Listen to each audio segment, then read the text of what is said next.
Jornal Nova Era. Fatos, opinião e espiritualidade. Apresentação: José Damião e Guiomar Santana. Jornal Nova Era.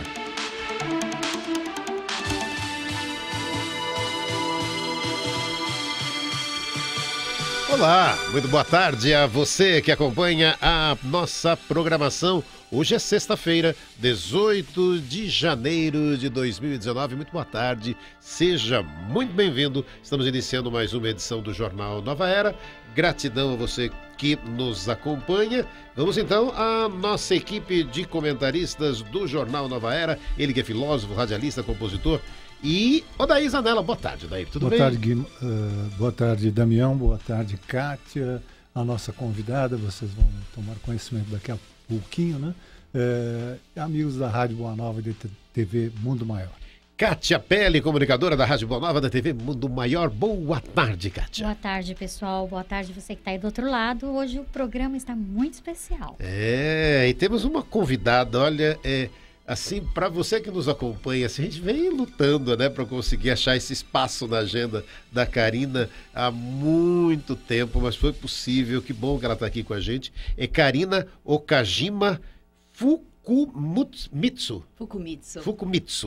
Ela que tem um trabalho como psicóloga, psicoterapeuta, suicidologista, há mais de 20 anos se dedica a explorar esse tabu que é o suicídio. Karina, boa tarde. Muito boa tarde para você, Damião, Odair, Kátia.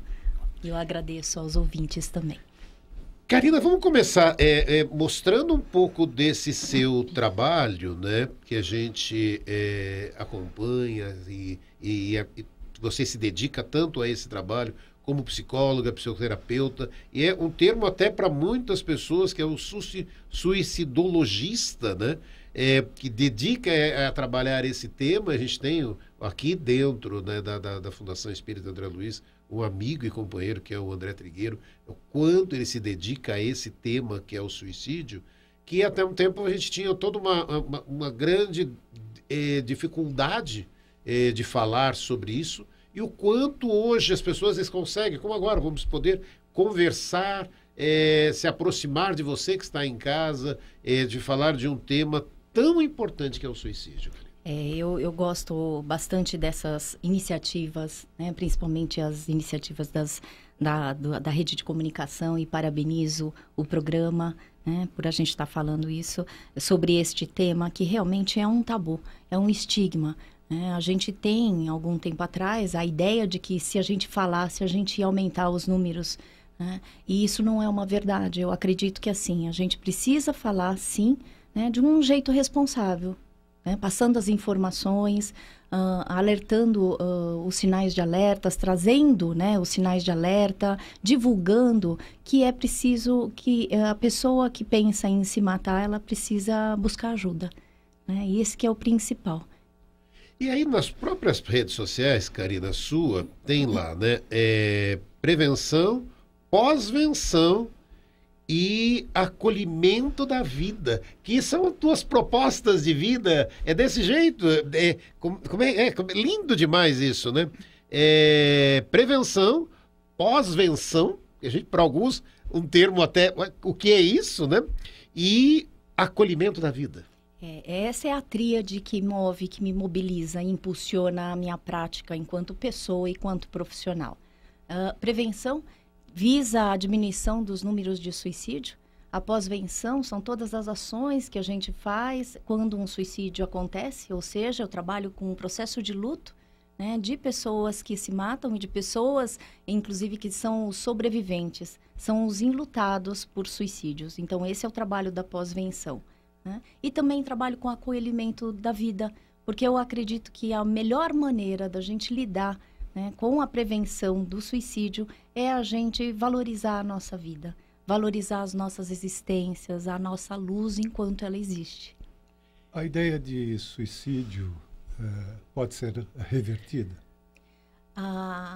Ela pode ser ressignificada, né? O ato suicida é um ato impulsivo, né? Mas ele é decorrente e ele é resultado de um processo, né? A gente não pensa ou não se mata da noite para o dia. Existe um processo, do qual eu chamo processo de morrência, que é como se a gente tivesse um processo de comportamentos autodestrutivos e a gente vai começando a perceber, começa a entender que a morte seria uma solução para os meus problemas.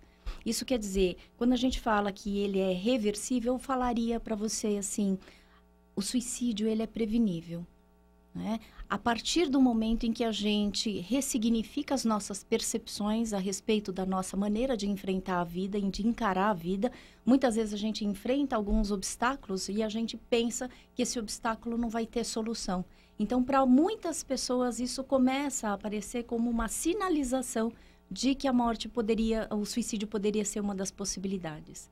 Então, é prevenção que a gente está falando e, principalmente, tentando ajudar a pessoa a ressignificar as percepções dela, né? E está mobilizando a energia de uma maneira mais salutar, né? Porque, normalmente, a gente não adoece, a gente não tem comportamentos autodestrutivos porque a gente quer. Isso foi uma maneira apreendida. Então, aí sim a gente trabalha com a prevenção ao suicídio. O suicida, ele dá sinais? Sempre, né? É que a gente não está treinado, e mesmo eu, que sou uma estudiosa há 26 anos, né? Eu não tenho como identificar, né, claramente que, de repente, o meu filho, a minha filha ou alguém que eu amo vai se matar. Isso quer dizer que a gente não pode confundir prevenção com previsão, tampouco evitação. Tá? Quando a gente fala que dá sinais de alerta, esses são os sinais. Primeiro, os comportamentais diretos, né? Quando uma pessoa começa a se mostrar isolada, né? Quando uma pessoa prefere o isolamento a participar de redes sociais, redes interpessoais, né? Relacionamentos interpessoais. Quando uma pessoa começa a apresentar alguns excessos, qualquer mudança comportamental que muda abruptamente, é um sinal de alerta. Por exemplo, se alguém é muito extrovertido e começa a se afastar do grupo, né? Se alguém é muito introvertido, começa a buscar religiões, começa a buscar lugares que está buscando uma fé, está buscando uma esperança, né? Uma pessoa que começa a se desfazer dos próprios objetos, que são caros, que são preciosos. Uma pessoa que começa a resolver pendências. Né? Uma pessoa que liga para você, sem mais, sem menos, né? E fala, olha, eu queria te falar que você é muito importante. Né? Então, eu queria resolver aquela situação que a gente brigou há um tempo atrás. Né? Uma pessoa também que começa a se preocupar demais, né, em como ela vai, com quem vai ficar tal pessoa, né? O meu filho vai ficar com a madrinha. Então, assim, esses são sinais que não são tão claramente perceptíveis, mas um conjunto de tudo isso faz com que a gente identifique, né, que a pessoa está, talvez, em planejamento suicida. Tá, e isso não significa que seja uma lei. Toda vez que a pessoa tome essas alternativas, é sinal de que ela vai se suicidar. Não, o que você falou é muito importante, né? Para não assustar, né? Exato. Porque assim, não é porque eu, por exemplo, eu fiz um seguro de vida, né? Ou eu fechei uma conta bancária, que é sinal que eu quero me matar, né? A gente não pode generalizar. Perfeito. Eu costumo falar, assim, que por isso que é um processo e um encadeamento de sinais, né? Se a gente percebe que a pessoa está muito mudada, e essa mudança abrupta de comportamento é importante. Uma pessoa que começa a falar assim, olha, eu não tenho mais sentido na vida, né? Que eu tô cansado, eu gostaria de ter um botãozinho que fizesse com que eu sumisse, né? Às vezes eu prefiro morrer. Então, também são sinais verbais, quase, indiretos, quase né? Uma assinatura, né? Diretos e indiretos, né? Alguém que chega e fala assim, olha, um adolescente, por exemplo, falar, em breve vocês não vão ter mais trabalho comigo, eu não vou dar mais trabalho. Vocês não vão precisar se preocupar comigo. Eu acho que vale a pena, né? Se o suicídio é um ato impulsivo e a gente precisa, né? Quando você me perguntou, Dair, como é que a gente faz para cuidar da prevenção, que a gente tem que ressignificar as percepções e mobilizar a energia de uma maneira diferente, né? Que eu falei que é mais direcionando para um jeito mais saudável. a gente ainda precisa entender que a grande prevenção que eu acredito, e por isso que a prevenção deveria ser uma prática diária, é cuidar do sofrimento existencial. Né? Então, assim, a gente precisa tentar entender quais são os sentimentos e pensamentos, que disso a gente não pode culpar a pessoa. Você não pode se culpar do que você sente e do que você pensa. Você pode, sim, se culpar do que é que você faz com os teus sentimentos e pensamentos.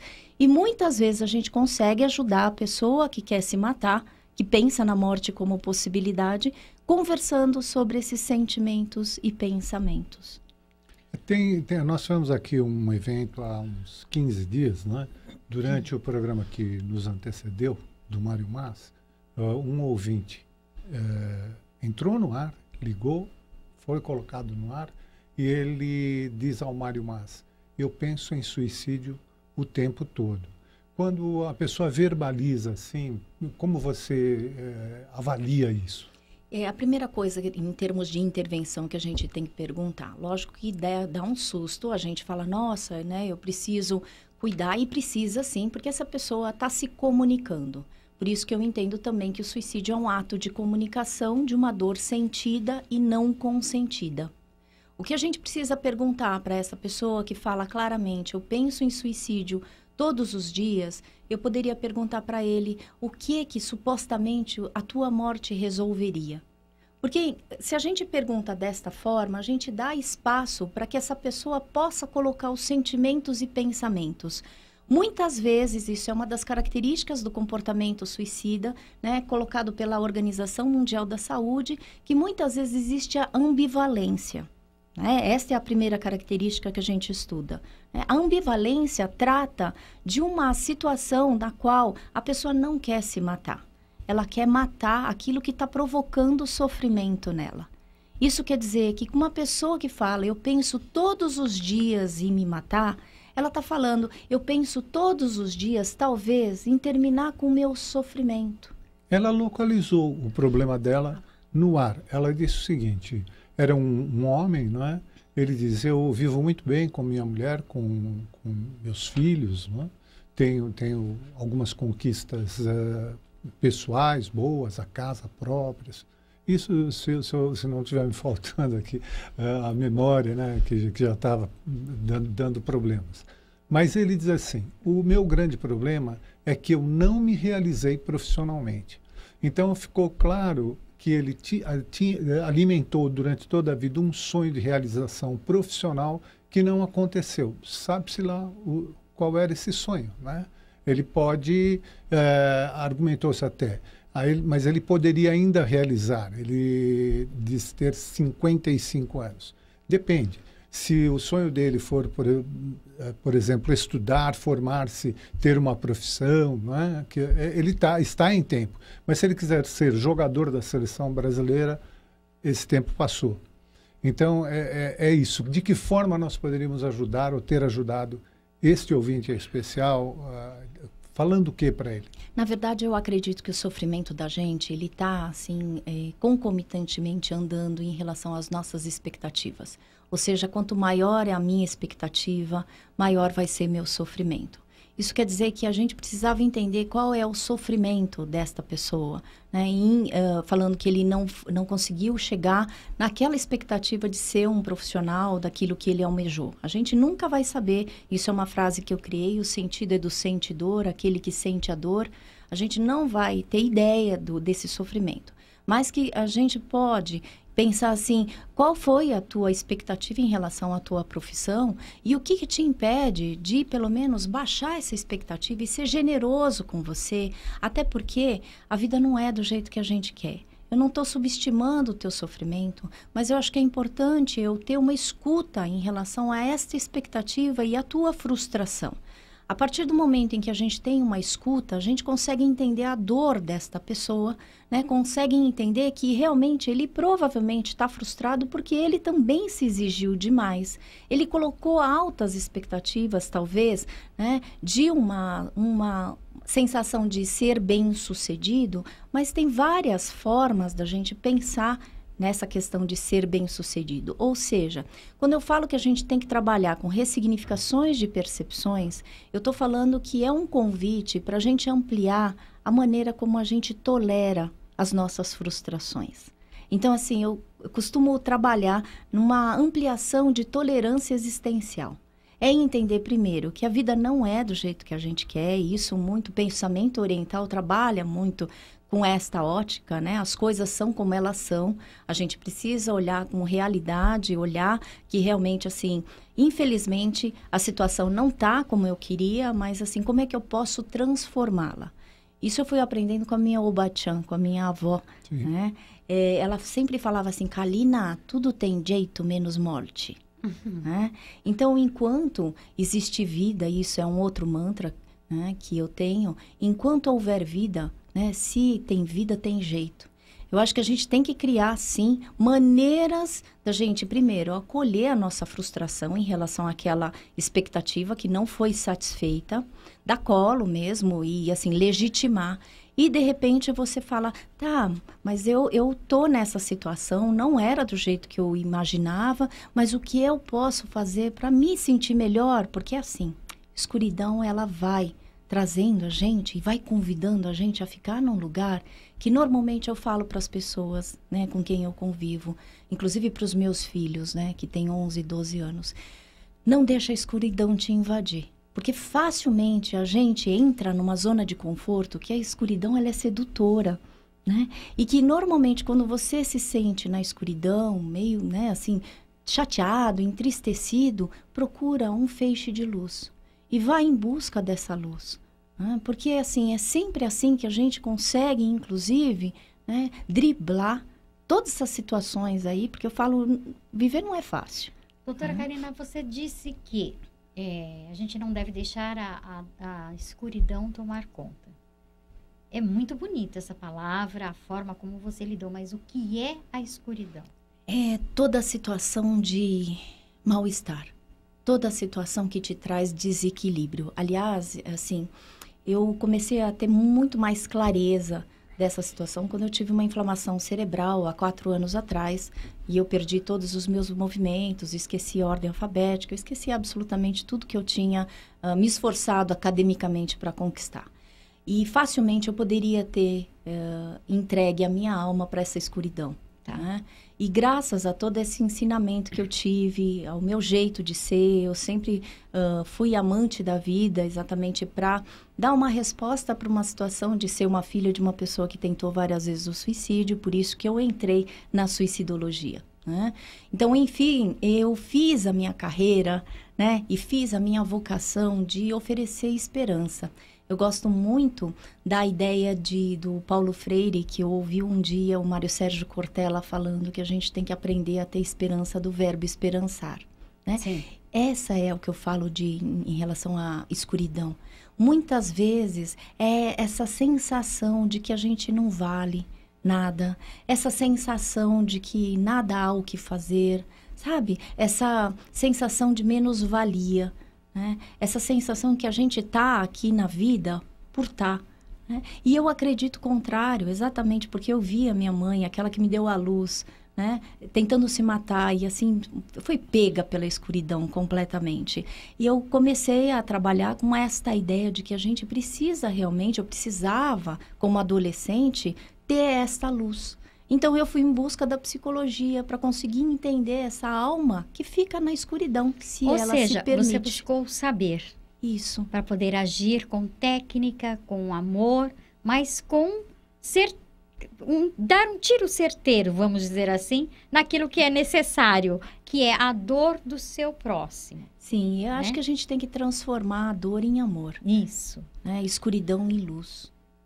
E aí no próprio site seu ali tem a educadora dos pés descalços. Amplia isso pra gente, educadora dos pés descalços. Pois é, eu tô aqui descalça, se você estivesse me vendo, eu tô aqui descalça falando com vocês, porque essa foi uma promessa. Como eu falei para vocês, quando eu tive a inflamação cerebral, eu perdi absolutamente todos os meus movimentos e eu fiz uma promessa. Eu fiz uma promessa com Deus.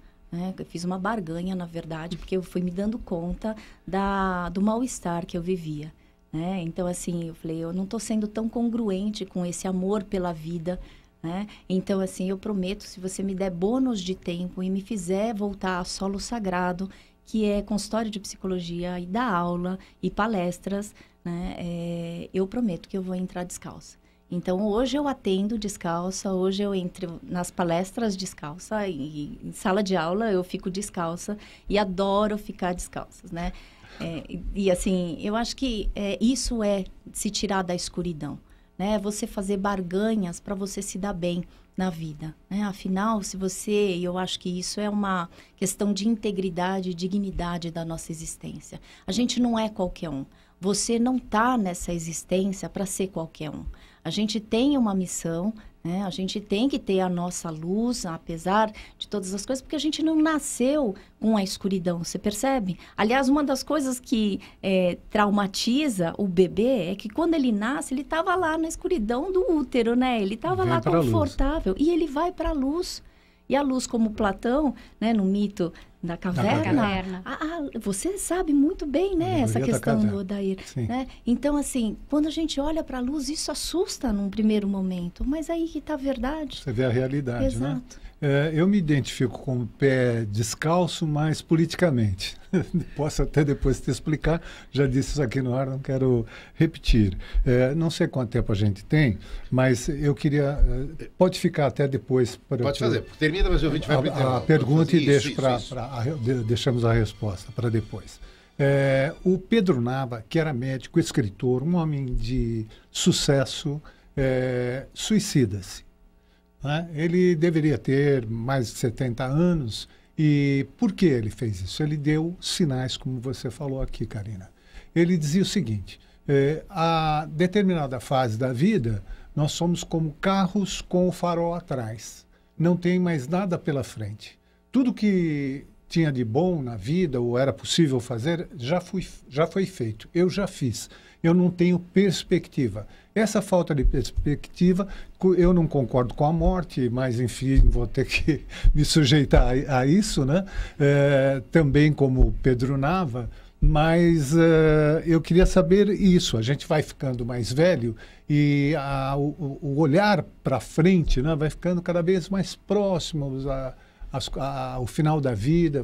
É irreversível essa situação. Karina Okajima responde em instantes para você. Vamos a um rápido intervalo. Este é o Jornal Nova Era, o de hoje, recebendo a Karina Okajima, psicóloga, sociologista, especialista em prevenção ao suicídio. Continue nos acompanhando. Até já. Porque a gente começa a falar...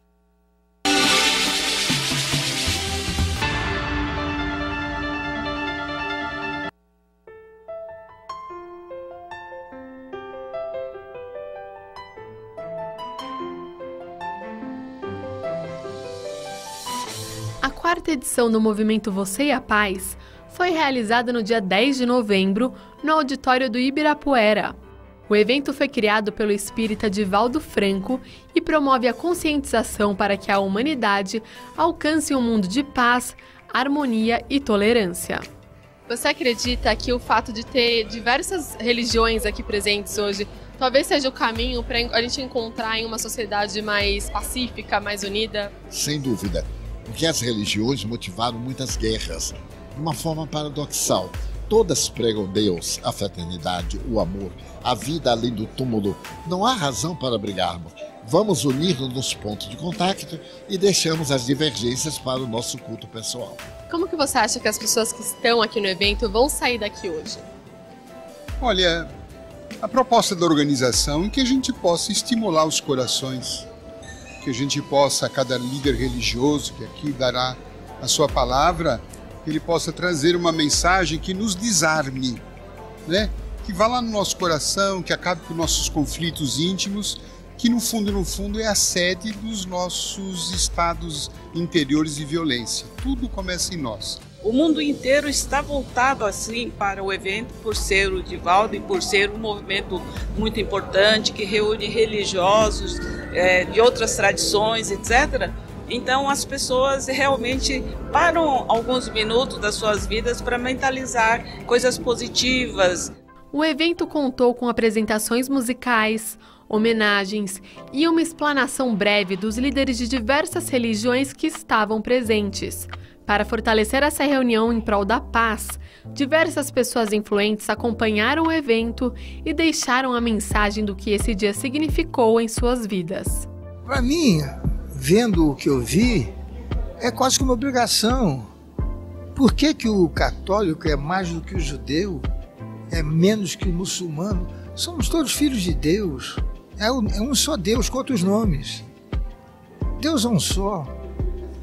Então é preciso que você respeite a opinião do outro, respeite o Deus do outro. Mas a gente pode melhorar, se cada um der um pouco de si. Fé nunca é de menos. A fé dos outros, a fé a mais sempre é bem-vinda. Eu acho lindo o evento. Eu acho que faltam eventos como esse no mundo inteiro. A gente sai super inspirado, né? Essa troca de energia de um pessoal tão legal que está aqui nessa congregação e para celebrar, né? Eu acho que por si só já é um motivo para sair muito inspirado, muito feliz daqui.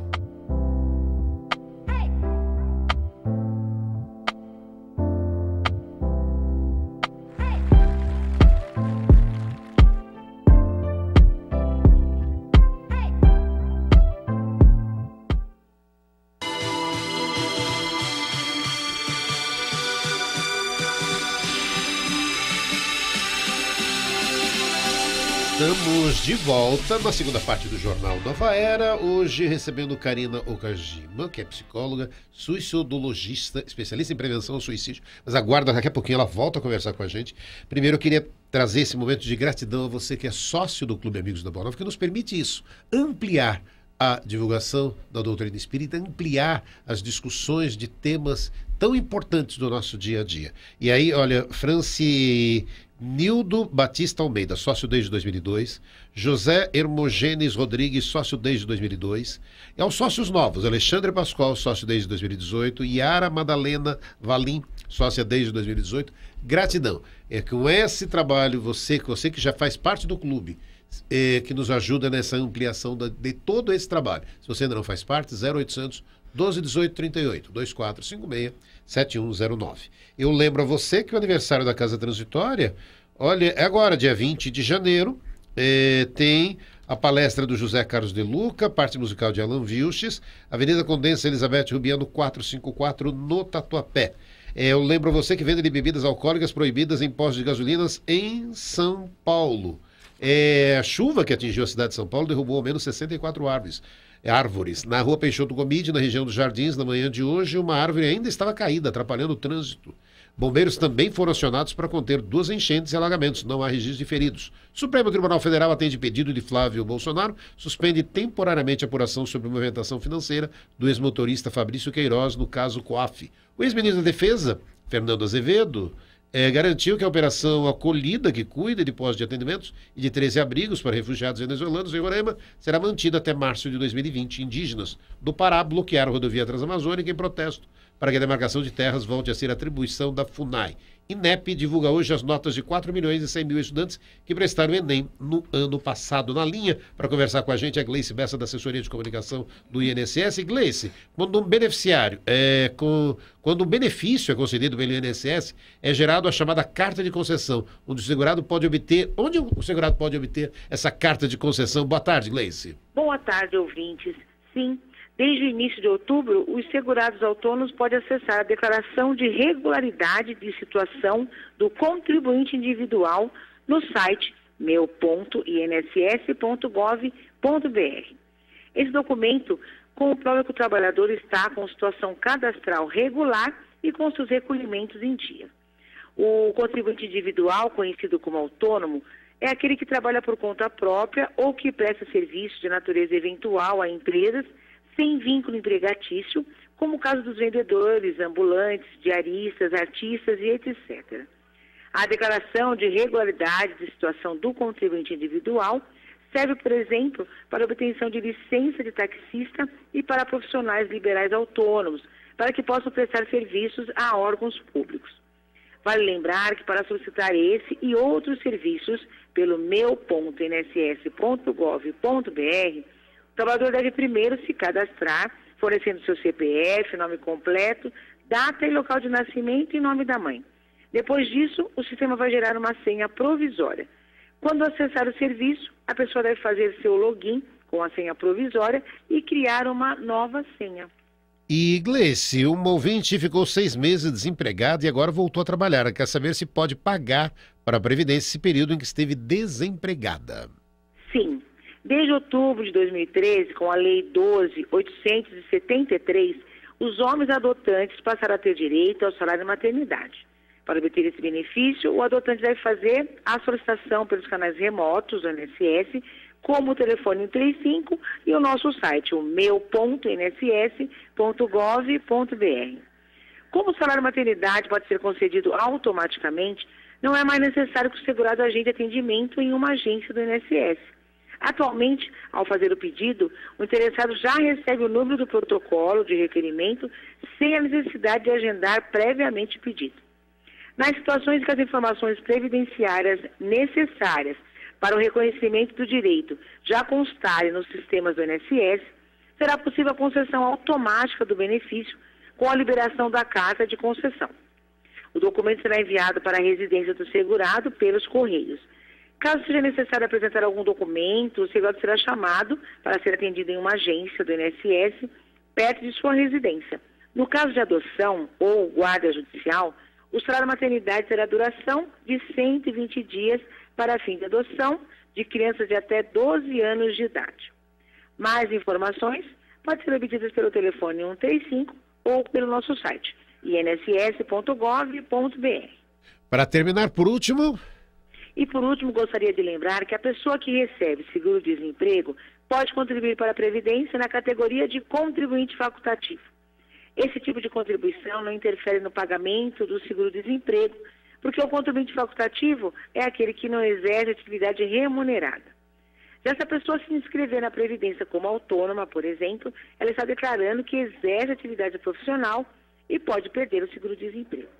Para recolher como contribuinte facultativo, a pessoa não precisa fazer uma nova inscrição no INSS. Ela poderá usar o número do PIS ou PASEP na guia da Previdência, que pode ser impressa no site. Lembrando que é o www.inss.gov.br. Por hoje é só e eu desejo uma boa semana. Essa Gleice Bessa, da Assessoria de Comunicação do INSS, todas as semanas com informações da Previdência aqui no Jornal Nova Era. No final do primeiro bloco, o Odair trouxe a situação que eu queria da Karina, o Kajima falasse com a gente nesse trabalho hoje do Jornal Nova Era de prevenção ao suicídio. Aí ele trouxe um dado de o idoso cometendo suicídio. Eu tenho 2 participações, Odair, eu vou trazer junto para que a Karina possa falar. O Luiz Carlos Geraldo, da Vila Ré.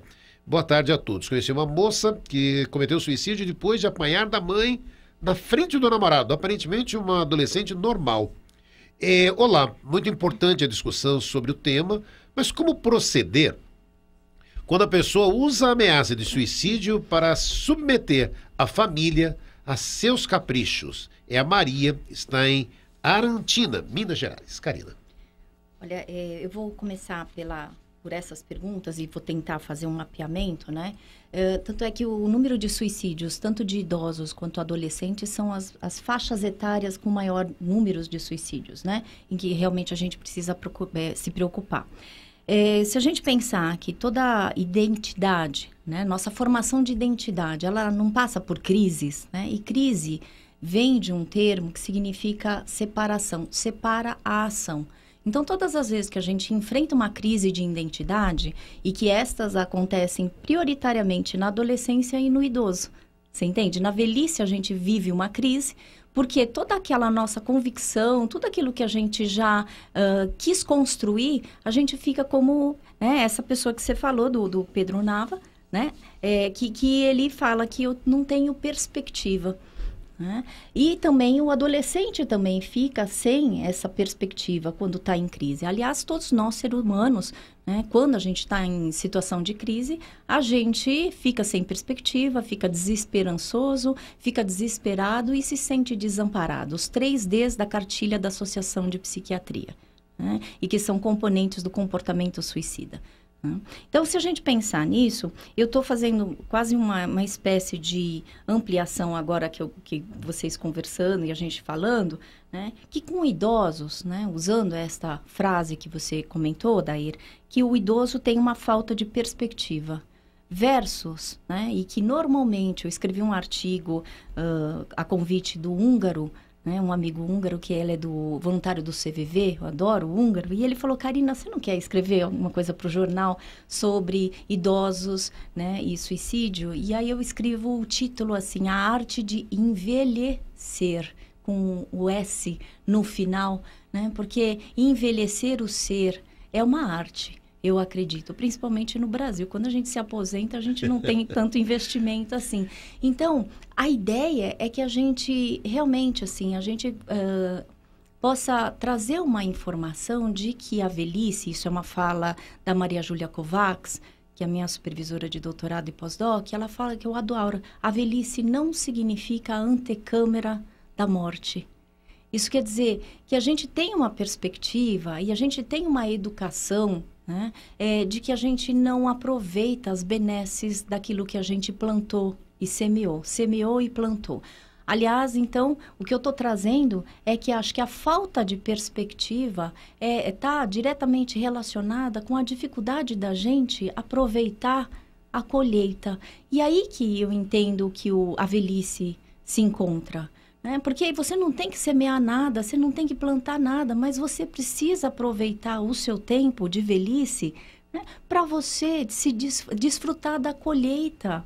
Aliás, se a gente trabalha na retrospectiva de tudo que você plantou, semeou, de tudo que você conquistou, olha para a tua família, olha para a tua história, olha para os bens que, mesmo que você tenha perdido alguma coisa, você tem uma história. É uma história configurada, semeada, construída.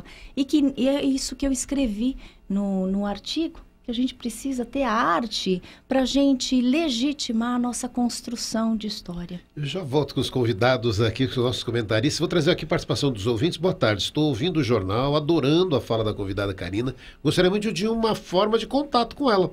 Gratidão pela oportunidade de ouvir alguém tão coerente e consciente. Meu nome é Dirce, sou da Vila Carrão. O pessoal já quer saber como entrar em contato contigo aqui. Depois eu deixo o meu e-mail, tá? Que aí fica mais fácil. Pronto. Eu prometo assim, que eu lerei, mas eu não prometo tanta rapidez na resposta, mas eu sempre faltou a adolescência.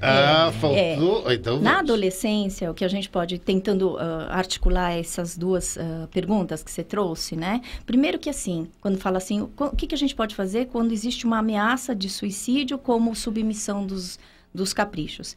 Esse é um tipo de pensamento prejudicial na prevenção do suicídio. Eu não estou querendo te contrariar e eu não estou querendo o ouvinte que trouxe essa pergunta, mas eu estou querendo trazer uma proposta respeitosa em relação à questão de que, assim, não é só para chamar atenção. Uma pessoa nunca ameaça se matar para chamar a atenção somente.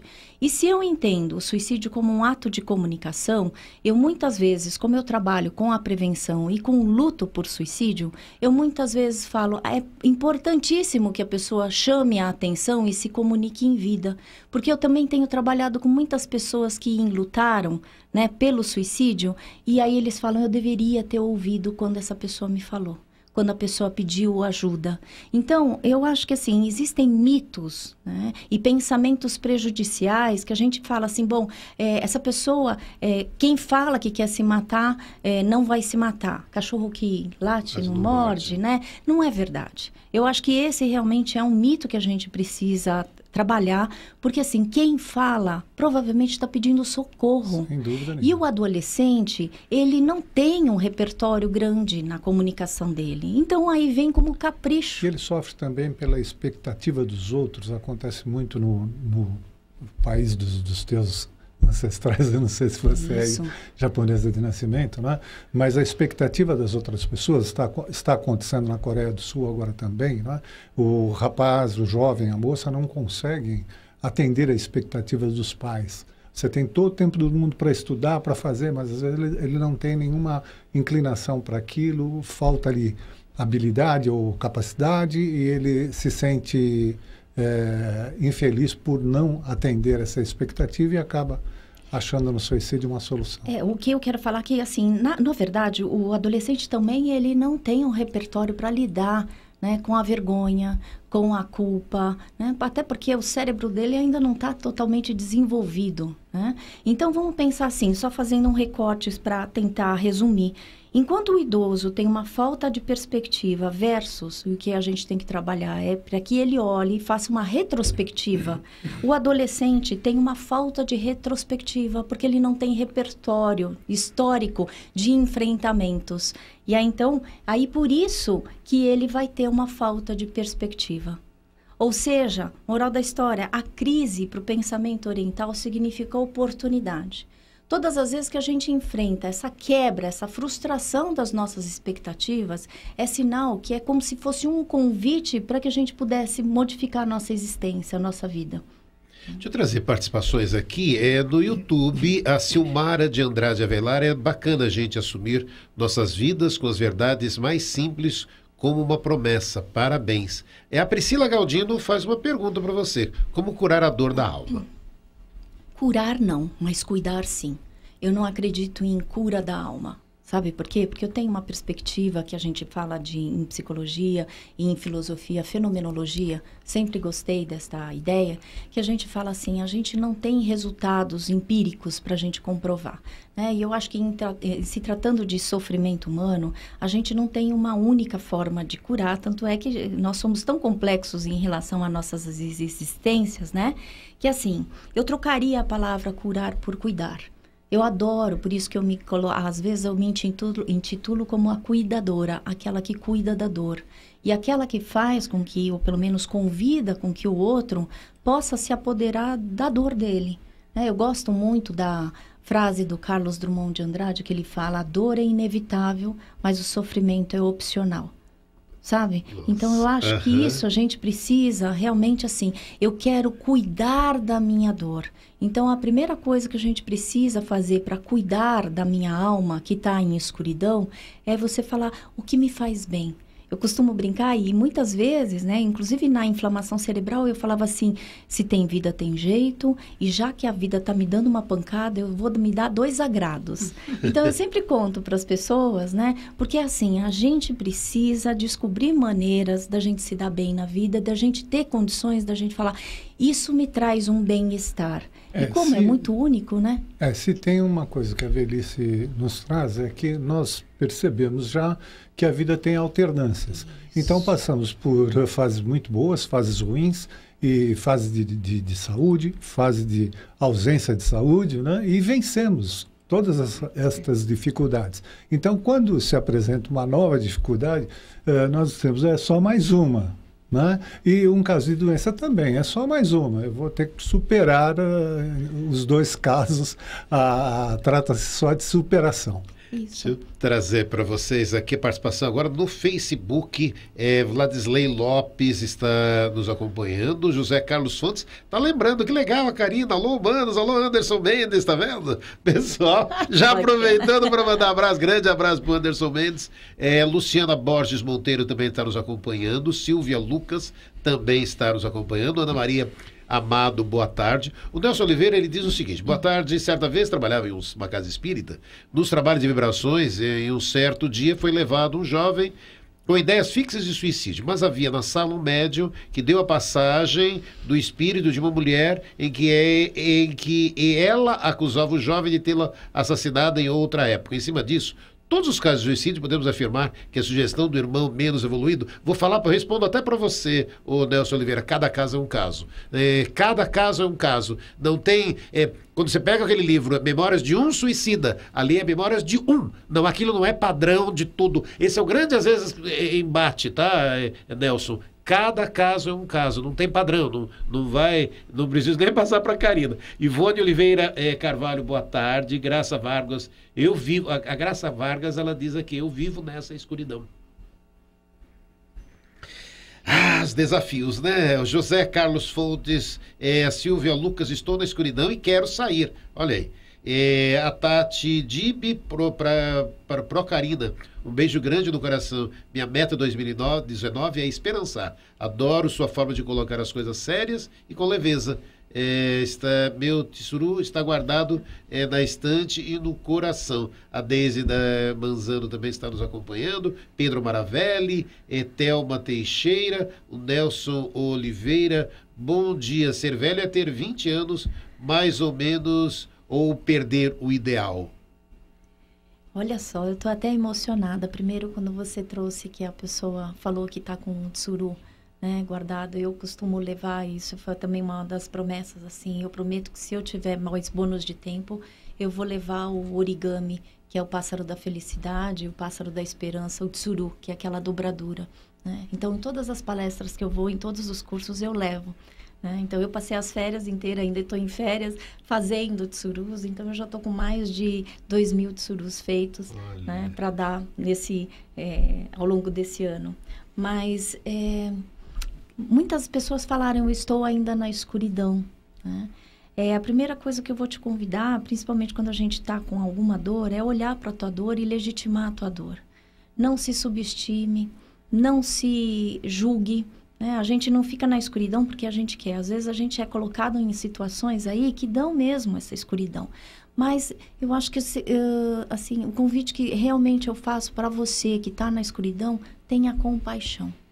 Sabe? E ter compaixão e ser generoso com você é você entender que se a compaixão, que é esse estado de piedade, eu não estou falando de você se colocar como vítima, mas quando você olha para a tua dor, você tem condições, inclusive, de escolher quais são as coisas que vão te apetecer na vida, quais são os sabores que você quer experimentar, né?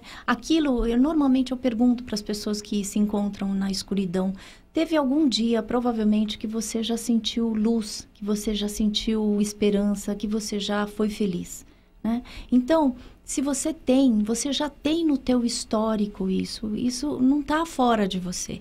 A gente vai buscar, né, esse sabor que provavelmente você perdeu, exatamente pelas pancadas na vida que você teve, a gente vai buscar outras formas de você reencontrar.